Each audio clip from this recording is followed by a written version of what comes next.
अब आज हम लोग करेंगे क्वेश्चन एग्जाम्पल 5.4, जिसमें थोड़ा सा अलग क्वेश्चन है।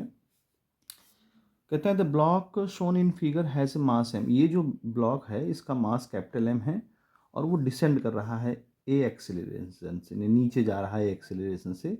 मास of the string below the point edge, और ए के नीचे जो ये स्ट्रिंग है इसका मास हम स्मॉल एम कह रहा है तो स्मॉल एम ले लेते हैं।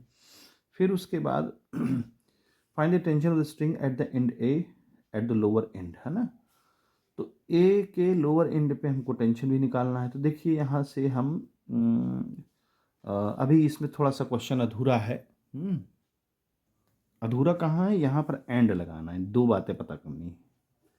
कहता है स्ट्रिंग जो tension of the string at point A पर हमको टेंशन बताना है, and at the lower end, और लोअर एंड यानी यहाँ पर भी हमको टेंशन बताना है। तो देखो इसको जो है इस वाले फिगर को हम थोड़ा सा ऐसे मान के चलते हैं। ए यहाँ पर है और ये ब्लॉक है जिसका कैपिटल एम मास है, और ये ए एक्सीलरेशन से नीचे डाउनवर्ड जा रहा है। तो सबसे पहले देखिए यहाँ पर टेंशन हमको निकालना है, और ये पूरी स्ट्रिंग है, इसका भी स्मॉल एम दे रखा है। तो ये देखिए पूरी स्ट्रिंग और ये बॉडी, ये ब्लॉक नीचे जा रहा है, तो टोटल जो है मास कितना नीचे जा रहा है, एम प्लस स्मॉल एम और इंटू जी। अच्छा, अब ये नीचे जा रहा है और टेंशन कहाँ काम करेगा, यहाँ पर ऊपर की तरफ टेंशन काम करेगा। तो इसको हम लोग क्या लिख सकते हैं, माइनस टी। ठीक है, ये तो इसका टेंशन हो गया। अब ये टेंशन चूंकि कम होगा और ये ब्लॉक नीचे जा रहा है तो इसका मतलब टेंशन कम पड़ेगा। तो टेंशन जो जितना माइनस होगा इस वेट से वही इसका एक्सेलरेशन बनेगा, यानी वही इस पर फोर्स न्यूटन के हिसाब से लगेगा जो m इंटू ए के रूप में आएगा। फिर से समझ लीजिए, ये पूरा सिस्टम नीचे जा रहा है ए एक्सेलरेशन से, तो पूरा सिस्टम का मास क्या हो गया, m प्लस एम। और चूंकि नेट इस पर कितना फोर्स कम काम कर रहा है, चूंकि नीचे जा रहा है, देखिए नीचे जा रहा है इसका मतलब इसका वजन ज़्यादा है इसके टेंशन फोर्स से, तभी तो नीचे जा रहा है। नहीं तो ऊपर जा रहा होता तो फिर टी माइनस ए कर देते। नीचे जा रहा है तो ये माइनस टी किया है, अगर ये ऊपर जा रहा होता तो टी माइनस कर देते ये वाली वैल्यू। तो ध्यान से जो नीचे जा रहा है बस उसी का आप माइनस कर दो।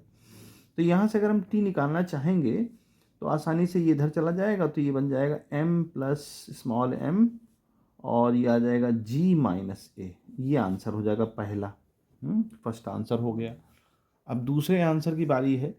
दूसरा कहता है एट द लोअर एंड। देखो लोअर एंड, ए के लोअर एंड मतलब यहाँ की बात कर रहा है, वो इस जगह की बात कर रहा है। तो इस जगह का टेंशन हम थोड़ा सा अलग मान लें। यहाँ का टेंशन हम मान लें T1, इस जगह का टेंशन हम मान लें T1, तो T1 टेंशन मान लिया यहाँ पर। अब ये ब्लॉक ही केवल बचा है जो नीचे जा रहा है, तो फिर से वही बात आ गई, m कैपिटल M इंटू जी, क्योंकि ब्लॉक का मास कैपिटल M है, और माइनस टेंशन T1, अभी भी टेंशन कम है, और इज इक्वल टू न्यूटन के हिसाब से फोर्स, यानी इस फोर्स से वो नीचे जा रहा है, नेट फोर्स जो आया इनका रिजल्टेंट। तो यहाँ से T1 की वैल्यू भी हम फाइंड कर सकते हैं। क्या, m यहाँ कॉमन ले लेंगे तो g माइनस ए आ जाएगा। तो ये दूसरा हमारा जो है आंसर आ गया। तो दोनों आंसर जो है इस तरह से सॉल्व कर सकते हैं।